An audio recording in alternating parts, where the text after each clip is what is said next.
Hi everyone, welcome to my vlog.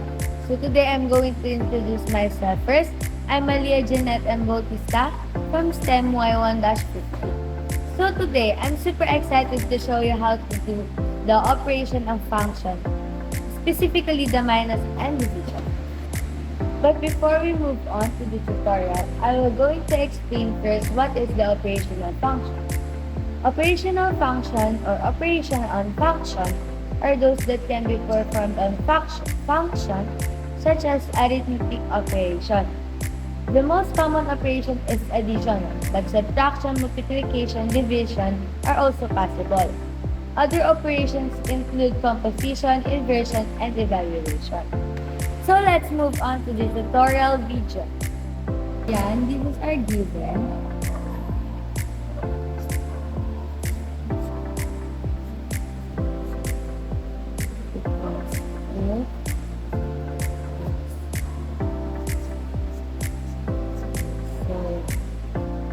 Value ng Fi natin x 7x plus g and by g is x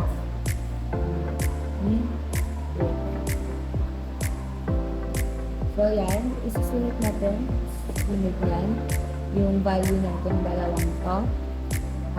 Ang value ng 7 is 7x minus, lalagayan natin siya sa loob ng parenthesis para hindi magkaiba yung what you call this, parang function yung ganun.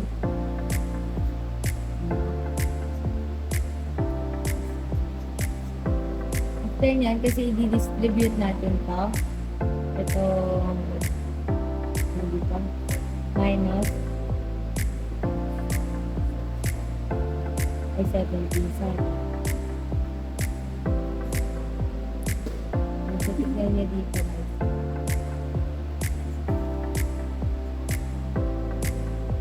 ayan guys, ito pala binaba natin to dito and ayan, i-distribute natin so negative times 2x equals negative 2x tapos parehas din dito sa negative 5 which is negative times negative 5 magiging makakasal out na yung negative magiging positive pa rin siya. So, yan. Isisolve na natin siya. 5 ayan, ito plus ito dito yan. Tapos ito ay 7x plus negative 2 equals 5x. Tapos, p plus 5 equals 1 positive 2. So, then yun yung answer. Gagamitin natin. Which,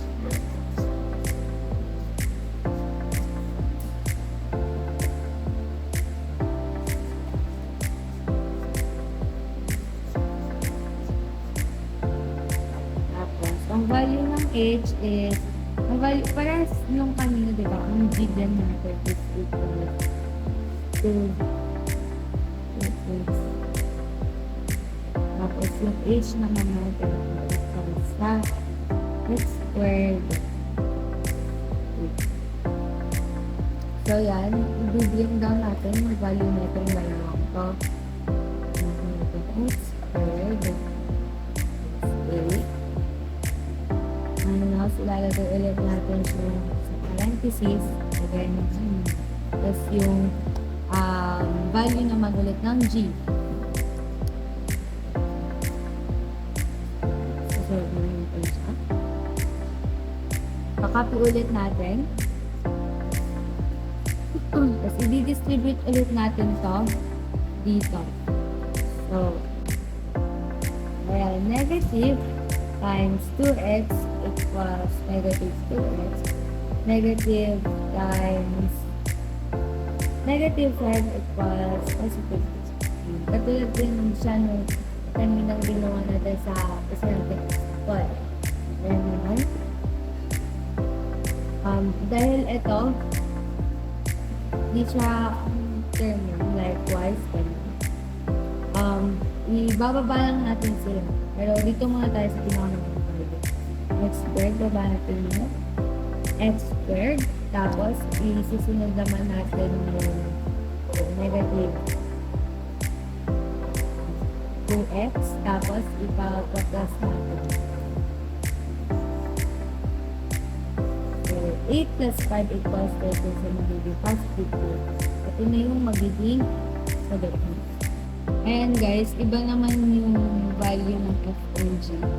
Binago ko lang. Equals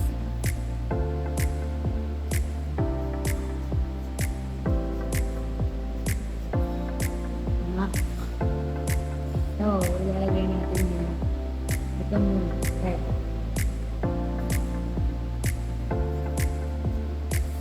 Tapos, lalagay ulit natin sa parenthesis. Hindi ko nalagay.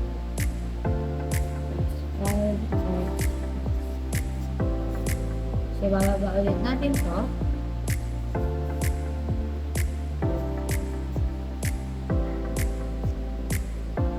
Tapos, i-distribute ulit natin sa magiging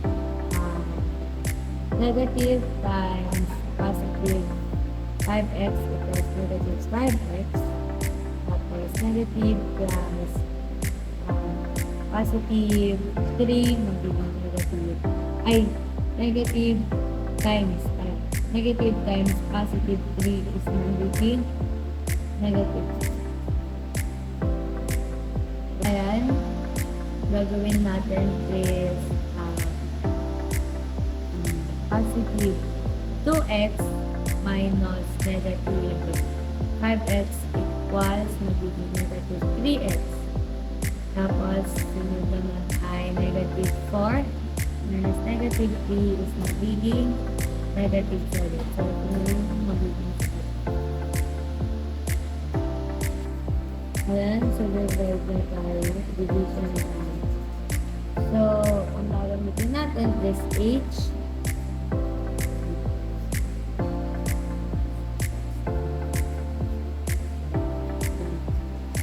Ay!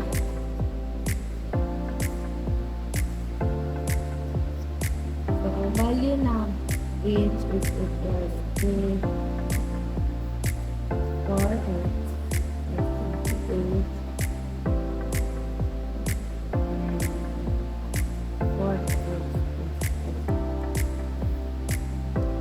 gagawin naman natin dyan is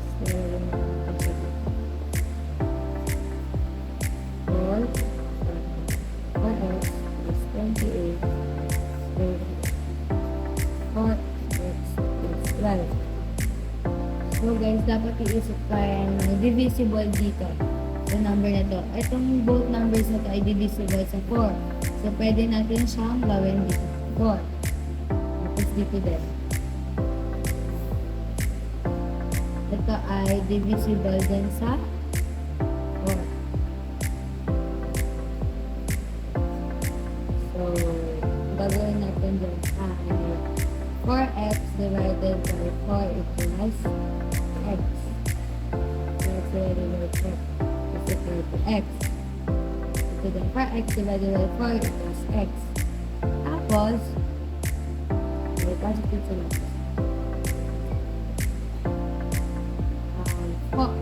28 divided by 4 equals 7. So, magiging 7 na sagot. Tapos 4 ay 12 divided by 4 equals 3. So, 3 yung sagot. Dahil may kaparehang 4, ika-cancel out natin yung dalawang yan. So, ang magiging sagot natin ay magiging 4 na cancel natin. 7.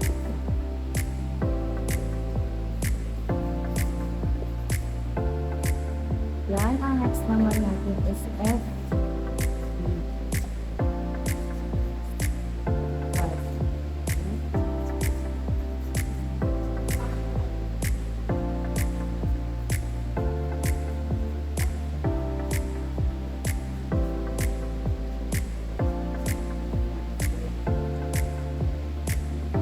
Yan, ilalagay natin 4x is 12.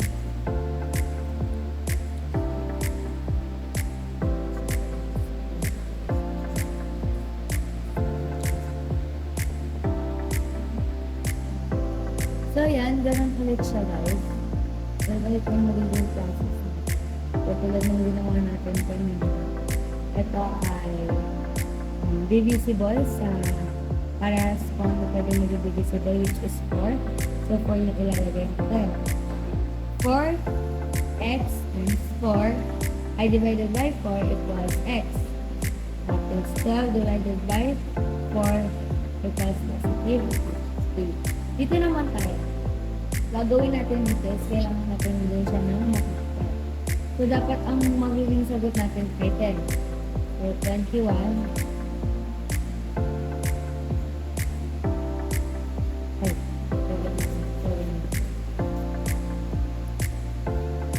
So, pag pinag-plus mo yan, dapat ang makakuha mo ay 10. Ayun ba dito, di ba, ito ang 7. So, ang magiging sagot natin dito ay 7. 7 may ilalagay ko dito. Ulitin mo ulit, ganun ulit.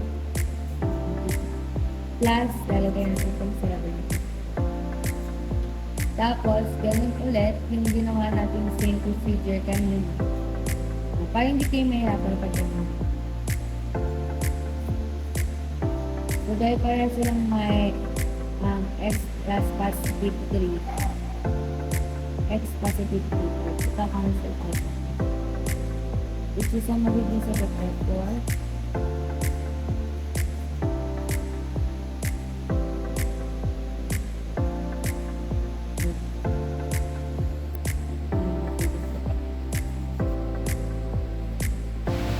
Ayan guys, ito naman tayo sa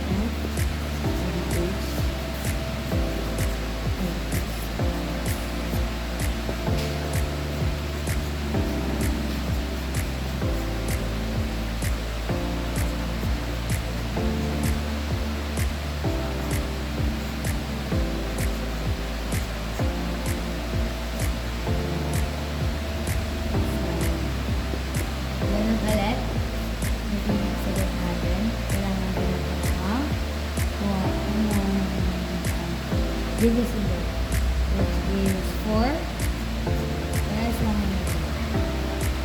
Tapos, this is, paulit-ulit lang din tayo dun na 4x times 4x divided by 4 equals x.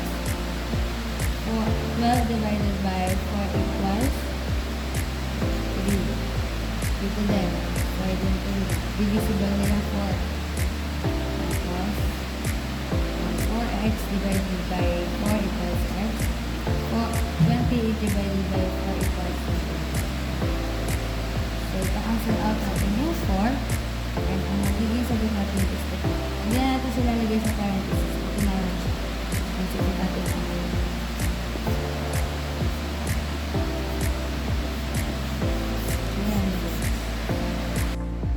Ayan, so we've seen how to solve operation of functions, specifically subtraction and division. But before we end this video, I'd also like to give you an advice that learning how to perform operation on function is valuable for anyone studying mathematics and working with mathematical equations. With a little practice, you'll be able to quickly manipulate function definitions to solve problems and simplify complex expressions. Sabi nga ni Dr. Seuss, sometimes the questions are complicated and the answers are simple. So that's the end of our video. I hope you understand what I discussed and I hope you learned something today. Again, I'm Malia Janet M. Bautista from STEM Y1-15. Bye!